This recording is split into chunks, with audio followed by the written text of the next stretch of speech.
नमस्कार दोस्तों, आज की वीडियो में आपका स्वागत है। आज की वीडियो जो भी अभ्यर्थी EADED जूनियर सुपर टेट की जो तैयारी कर रहे हैं या जो यूपी टेट या सुपर टेट की तैयारी कर रहे हैं, और ये वीडियो हिंदी साहित्य से संबंधित है। इसमें एक एक प्रश्न के जो 4 विकल्प हैं, सभी प्रश्नों की व्याख्या करते हुए आपको समझाते हुए चलते हैं। आपके लिए ये वीडियो काफ़ी लाभकारी होगी।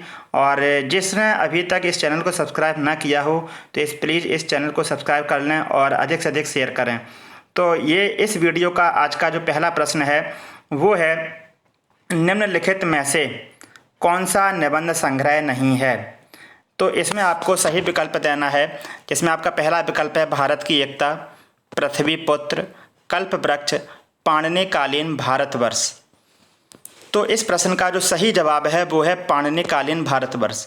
इस रचना के रचनाकार जो हैं वह हैं वासुदेव शरण अग्रवाल, और वासुदेव शरण अग्रवाल जी छायावादोत्तर युग के लेखक माने जाते हैं। इनकी जो ये विधा है, जो ये रचना है, इस रचना की जो विधा है वो है शोध निबंध। और इनके जो अन्य जो 3 विकल्प हैं इस प्रश्न के, जो पहला विकल्प है आपका भारत की एकता, पृथ्वी पुत्र, कल्प वृक्ष, ये तीनों के तीनों ही रचनाएं वासुदेव शरण अग्रवाल जी की ही हैं। और ये तीनों, इनके जो विधा है वो निबंध संग्रह हैं। ये तीनों विकल्प निबंध संग्रह हैं, लेकिन ये जो चौथा विकल्प है ये निबंध संग्रह नहीं है। ये इसकी विधा जो है वो शोध निबंध है, क्योंकि इसकी जो रचना इन्होंने जो की है वो पाणिनि के अष्टाध्यायी ग्रंथ से इसकी रचना की है। पाणिनि संस्कृत व्याकरणिक विद्वान, सर्वश्रेष्ठ व्याकरणिक विद्वान माने जाते हैं। इनकी एक व्याकरणिक रचना है अष्टाध्यायी। अष्टाध्यायी में जो भारत की संस्कृति, कला, जीवन दर्शन जो देखने को मिलता है उसको संकलित करके, उसको एकत्रित करके उन्होंने, वासुदेव शरण अग्रवाल जी ने अपनी रचना एक पाणिनिकालीन भारतवर्ष इसमें समायोजित किया हुआ है। तो पाणिनिकालीन भारतवर्ष जो है ये शोध निबंध है, वासुदेव शरण अग्रवाल जी का है। और वासुदेव शरण अग्रवाल साहित्य अकादमी पुरस्कार से हिंदी गद्यकार माने जाते हैं। हिंदी गद्यकार यानी कि गद्य के लेखक जो वासुदेव शरण अग्रवाल जी हैं, उनको साहित्य अकादमी इस पुरस्कार से सम्मानित किया गया। वासुदेव शरण अग्रवाल जी की अन्य रचनाएं और भी हैं, जैसे कि इनके जो अन्य निबंध हैं, कला और संस्कृति, वेद विद्या, राष्ट्र का स्वरूप। अच्छा, राष्ट्र का स्वरूप जो ये रचना है ये पृथ्वी पुत्र जो उनका जो निबंध संग्रह है उसमें संकलित किया हुआ है। आलोचनात्मक विधा की जो उनकी रचना है, आलोचनात्मक विधा की पद्मावत की संजीवनी व्याख्या, हर्षचरित का अध्ययन, ये इनकी आलोचनात्मक विधा की रचनाएं देखने को मिलती हैं। वासुदेव शरण अग्रवाल जी का एक शोध ग्रंथ भी है। शोध ग्रंथ जो है वो है इनका नवीन कालीन भारत। ये वासुदेव शरण अग्रवाल जी का एक शोध निबंध है। और इनकी एक और भी रचनाएं हैं जो है एक स्वतंत्र विषयक ग्रंथ, इस विधा पर आधारित हैं। और ये रचनाएं हैं इनकी भारत की एकता और भारतीय कला। ये वासुदेव शरण अग्रवाल जी की रचनाएं हैं। दूसरा प्रश्न आपका आता है, लघु कथा, संस्मरण, रेखा चित्र और रिपोर्टाज विधाओं का निम्न में से प्रवर्तन और पोषण किसके द्वारा किया गया। लघु कथा, संस्मरण, रेखा चित्र और रिपोर्टाज ये हिंदी साहित्य की विधाएं हैं। और इन विधाओं में से निम्न में से प्रवर्तन और पोषण किसके द्वारा किया गया। तो इसमें से आपको सही प्रश्न ढूंढना है, सही जवाब ढूंढना है इस प्रश्न का। तो पहला विकल्प है रामवृक्ष बैनीपुरी, सरदार पूर्ण सिंह, कन्हैया लाल मिश्र और जैनेन्द्र कुमार। तो इस प्रश्न का जो सही जवाब है वह है कन्हैया लाल मिश्र प्रभाकर। कन्हैया लाल मिश्र का जो उपनाम है वो प्रभाकर है। इनको प्रभाकर नाम से कहा जाता है, कन्हैया लाल मिश्र प्रभाकर। तो अगर यह प्रश्न पूछा भी जाए कि प्रभाकर किसे कहकर संबोधित किया जाता है, तो कन्हैया लाल मिश्र जी को कहकर संबोधित किया जाता है। कन्हैया लाल मिश्र जी को राष्ट्रपति डॉक्टर आर वेंकट रमन ने सन 1990 में पद्मश्री पुरस्कार से सम्मानित किया हुआ था। और इनको 2 दर्जन से अधिक पुरस्कारों से सम्मानित किया गया है। कन्हैया लाल मिश्र जी को राष्ट्रपति द्वारा, उस समय जो राष्ट्रपति थे डॉक्टर आर वेंकट रमन, इन्होंने सन 1990 ईस्वी में पद्मश्री पुरस्कार से सम्मानित किया हुआ था। और कन्हैया लाल मिश्र जी की अन्य रचनाएं भी हैं, जैसे इनकी जो अन्य रचनाएं देखने को मिलती हैं, नया जीवन और विकास पत्र के ये संपादक भी हैं।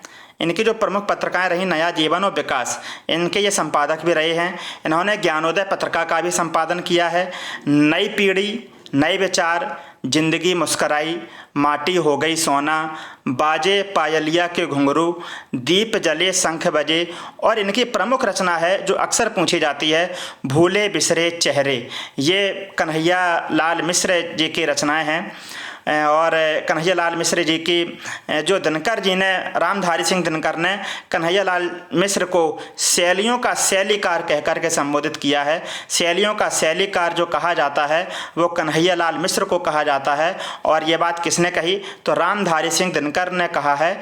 शैलियों का शैलीकार कन्हैया लाल मिश्र प्रभाकर जी को कहा है। आपका अगला प्रश्न आता है, तीसरा प्रश्न, निम्न में से कौन सी रचना आलोचनात्मक विधा की रचना है? अशोक के फूल, साहित्य का मर्म, हिंदी साहित्य और पुनर्नवा।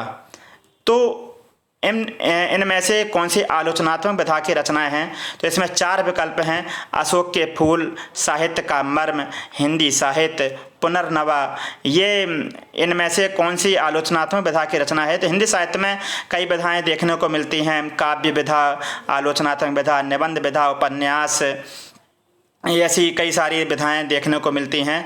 तो इसमें से आलोचनात्मक विधा की रचना कौन सी है, ये आपसे पूछा गया है। तो इसका जो सही जवाब होने वाला है, सही जवाब है वो है साहित्य का मर्म। और इसके जो अन्य जो 3 विकल्प हैं, अशोक के फूल, हिंदी साहित्य, पुनर्नवा, तो साहित्य का मर्म तो हो गई आपके आलोचनात्मक विधा, अशोक के फूल ये आपका निबंध है, पुनर्नवा ये उपन्यास है, और हिंदी साहित्य ये एक ऐतिहासिक कृति है। हजारी प्रसाद द्विवेदी जी की ये चारों की चारों रचनाएं हैं। और हजारी प्रसाद द्विवेदी ने हिंदी साहित्य से संबंधित, हिंदी साहित्य के इतिहास से संबंधित सबसे ज़्यादा ग्रंथ लिखने वाले जो लेखक हैं वो हजारी प्रसाद द्विवेदी जी माने जाते हैं। इन्होंने हिंदी साहित्य के इतिहास से संबंधित प्रमुख 3 ग्रंथ लिखे हुए हैं। और जैसे रामचंद्र शुक्ल जी की एक जो पुस्तक है हिंदी साहित्य का इतिहास, इनकी भी ये एक ही पुस्तक है। जॉर्ज गियर्सन की the modern vernacular literature of Hindustan, ये भी इनकी एक ही पुस्तक है। और मिश्र बंधुओं ने भी एक ही पुस्तक लिखी, मिश्र बंधु विनोद। लेकिन हजारी प्रसाद द्विवेदी मात्र एक ऐसे लेखक हैं जिन्होंने हिंदी साहित्य इतिहास से संबंधित लिखने वाले सबसे ज़्यादा ग्रंथ उन्होंने लिखे, और उन ग्रंथों की संख्या है 3। इनका जो जन्म माना जाता है हजारी प्रसाद द्विवेदी का, हजारी प्रसाद द्विवेदी का जन्म है 19 अगस्त 1907 ईस्वी में, और इनका जो निधन हुआ था वह 19 मई सन 1979 ईस्वी में।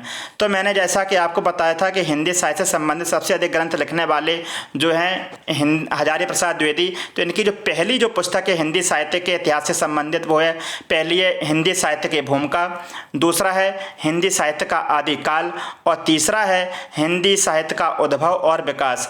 और आदिकाल जो नाम दिया है आदिकाल को, वो हजारी प्रसाद द्विवेदी ने ही कहा।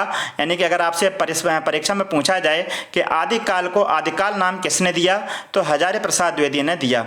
तो हजारी प्रसाद द्विवेदी की 3 रचनाएं हैं हिंदी साहित्य इतिहास से संबंधित। पहली आपकी हिंदी साहित्य की भूमिका, दूसरी है हिंदी साहित्य का आदिकाल, और तीसरी है आपकी हिंदी साहित्य का उद्भव और विकास। और जो आपके हजारी प्रसाद द्विवेदी जी हैं, इनको भी राष्ट्रपति द्वारा सन 1957 पद्म भूषण की उपाधि से सम्मानित किया गया। सन 1973 में आलोक पर्व निबंध के लिए साहित्य अकादमी पुरस्कार से सम्मानित किया गया। साहित्य अकादमी पुरस्कार सन 1973 में, और किस रचना के लिए? तो आलोक पर्व रचना के लिए इनको सम्मानित किया गया। तो साहित्य अकादमी पुरस्कार अगर पूछा जाए आपसे कि हजारी प्रसाद द्विवेदी जी को साहित्य अकादमी पुरस्कार किस रचना के लिए दिया गया, तो आलोक पर्व रचना के लिए दिया गया। कब दिया गया? तो 1973 में दिया गया। अगर यह भी पूछा जाए कि आलोक पर्व रचना के लिए कौन सा पुरस्कार दिया गया, तो आप बता सकते हैं, कह सकते हैं साहित्य अकादमी पुरस्कार। हजारी प्रसाद द्विवेदी जी के अन्य रचनाएं भी हैं, जिसमें आपके जैसे पहला है आलोचनात्मक विधा। आलोचनात्मक विधा में ये इनकी रचनाएं देखने को मिलती हैं, जिसमें है इनका सूर साहित्य, प्राचीन भारत के कलात्मक विनोद, कबीर, कालिदास की लालित्य योजना, साहित्य सहचर। ये जो रचनाएं हैं ये इनकी आलोचनात्मक विधाओं की रचनाएं हैं। दूसरे इन्होंने निबंध संग्रह भी लिखे हुए हैं, निबंध भी लिखे हुए हैं, जिसमें आपका एक पहला आता है अशोक के फूल, कल्पलता, विचार और वितर्क, विचार और प्रवाह, कोटज और कल्पतरु। कोटज इनकी महत्वपूर्ण रचना है, अक्सर प्रश्न में पूछी जाने वाली रचना है। कोटज के जो रचनाकार हैं हजारी प्रसाद द्विवेदी, उसकी जो विधा है वो निबंध है। आगे इन्होंने उपन्यास भी लिखे हुए हैं, जिसमें इनका एक उपन्यास आता है बाण भट्ट की आत्मकथा, पुनर्नवा, अनाम दास का पोथा। अनाम दास का पोथा और पुनर्नवा ये दोनों ही पूछे जाने वाली रचनाएं हैं। अनाम दास का पोथा, इसके अगर रचनाकार पूछे जाते हैं तो हजारी प्रसाद द्विवेदी। और किस विधा की रचना है, तो ये उपन्यास है। अगला प्रश्न है आपका, कालिदास की लालित्य योजना किस विधा की रचना है। तो अभी अभी मैंने आपको बताया कि कालिदास की लालित्य योजना ये किस विधा की रचना है। तो ऊपर आप देख सकते हैं कि हजारी प्रसाद द्विवेदी जी की ये जो रचना है ये आलोचनात्मक विधा की रचना है, और ये मैंने आपको बताया हुआ है कालिदास की लालित्य योजना। तो इस प्रश्न का जो सही जवाब होने वाला है वो है आपका आलोचना, यानी कि कालिदास की लालित्य योजना ये आलोचना विधा की रचना है। अगला आपका 5वां प्रश्न है, लेखन में वैज्ञानिक शब्दावली को ज्यों का त्यों लेना चाहिए। लेखन में वैज्ञानिक शब्दावली को ज्यों का त्यों लेना चाहिए, ये कथन किसका है, यानी कि ये सुझाव किसका है। तो अज्ञे जी का है कि राय कृष्ण दास जी, हजारी प्रसाद द्विवेदी जी, प्रोफेसर जी सुंदर रेड्डी जी। तो इन चारों विकल्पों में से आपको सही प्रश्न का सही जवाब देना है। तो इसका जो सही जवाब होगा इसका वो है प्रोफेसर जी सुंदर रेड्डी जी। तो आगे इसका जो सही प्रोफेसर जी सुंदर रेड्डी जी की अन्य रचनाएं भी हैं और इनका जो जीवन काल भी है वो भी आपको बताने वाले हैं।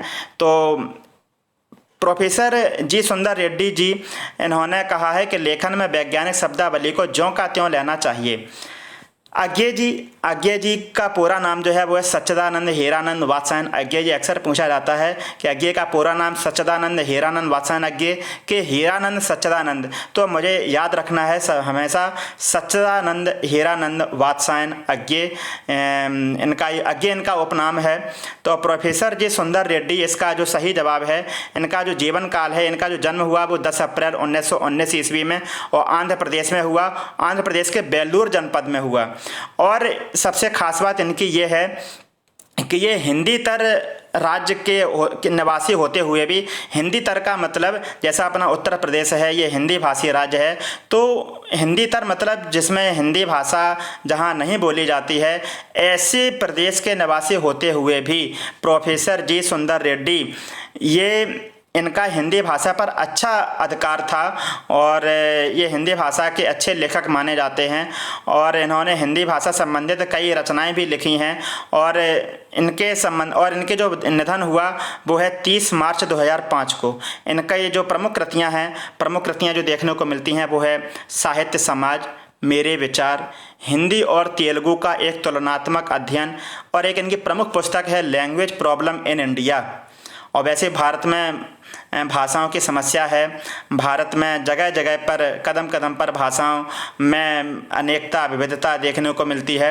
और एक इनकी अगली रचना है भाषा और आधुनिकता, और एक रचना है इनकी शोध और बोध। ये रचनाएं अक्सर पूछे जाने वाली हैं। भाषा और आधुनिकता के अगर रचनाकार पूछें तो इनके रचनाकार हैं जी सुंदर रेड्डी, और इनकी जो रचनाएं हैं ये निबंध बोले जाते हैं, निबंधात्मक विधा की रचनाएं हैं। और सबसे खास बात इनसे अगर पूछा जाने वाला प्रश्न तो यही है कि हिंदी तर निवासी होते हुए निम्न में से किस लेखक का हिंदी भाषा पर सबसे अच्छा अधिकार है, तो वो सिर्फ माने जाते हैं प्रोफेसर जी सुंदर रेड्डी।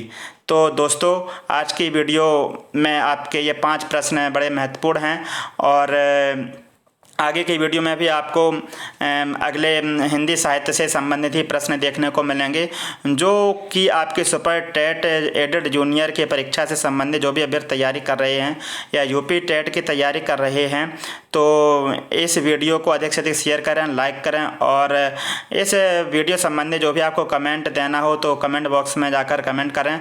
और इस वीडियो PDF अगर किसी को ज़रूरत हो तो डिस्क्रिप्शन बॉक्स में जाकर इस लिंक को कॉपी करके आप इसकी PDF फाइल डाउनलोड कर सकते हैं। धन्यवाद।